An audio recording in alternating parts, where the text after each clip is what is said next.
Cigarette नोशी फेफड़ों के cancer की एक बड़ी वजह है। अगर ये काफी बड़ा नहीं है तो ये सीओपीडी जैसी बीमारियों का भी सबब बनता है। लेकिन अगर इस नुकसान को रोकने का कोई तरीका हो तो क्या होगा?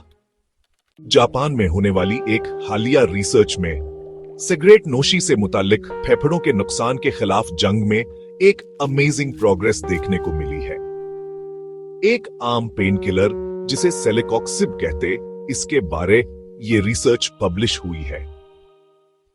सेलिकॉक्सिब एक किस्म की दवा है जिसे स्कॉक्स2 इनहिबिटर कहते हैं। ये आमतौर पर आर्थराइटिस या जॉइंट पेन के लिए इस्तेमाल होती है। लेकिन मुहक्किकीन ने सोचा, क्या ये सिगरेट नोशी करने वालों में फेफड़ों के कैंसर की पेशरफ्त को भी रोक सकती है? इसकी जांच के लिए साइंसदानों ने रैट्स को 20 हफ्तों तक सिगरेट के धुएं से दोचार किया, बिल्कुल इसी तरह जैसे तवील मुद्दती सिगरेट नोशी करने वाले अपने फेफड़ों को नुकसान पहुंचाते हैं। कुछ रैट्स को सेलिकॉक्सिब दी गई, दूसरों को नहीं। नताइज हैरानकुन थे। जिन रैट्स को सेलिकॉक्सिब नहीं मिली, उनमें ज्यादा फेफड़ों के कैंसर और सोजिश पैदा हुई।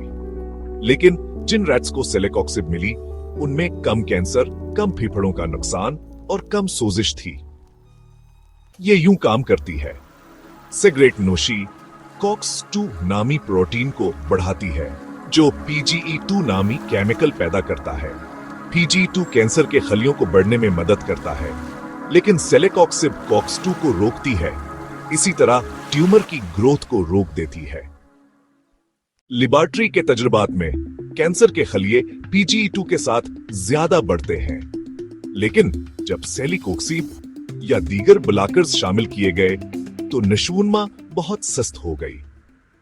इस तहकीक से पता चलता है कि सेलिकॉक्सिब फेफड़ों के कैंसर को रोकने के लिए एक ताकतवर जरिया हो सकती है, खास तौर पर सिगरेट नोशी करने वालों और COPD के शिकार अफराद में। लेकिन याद रखें, बेहतरीन रोकथाम अब भी सिगरेट नोशी छोड़ना है, वरना काम अतोपौन आए। हाँ, साइंसदान अब मजीद बनाए गए इलाज की तलाश कर रहे हैं, जैसे EP4 इनहिबिटर्स, जो फेफड़ों के नुकसान को मजीद रोक सकते हैं।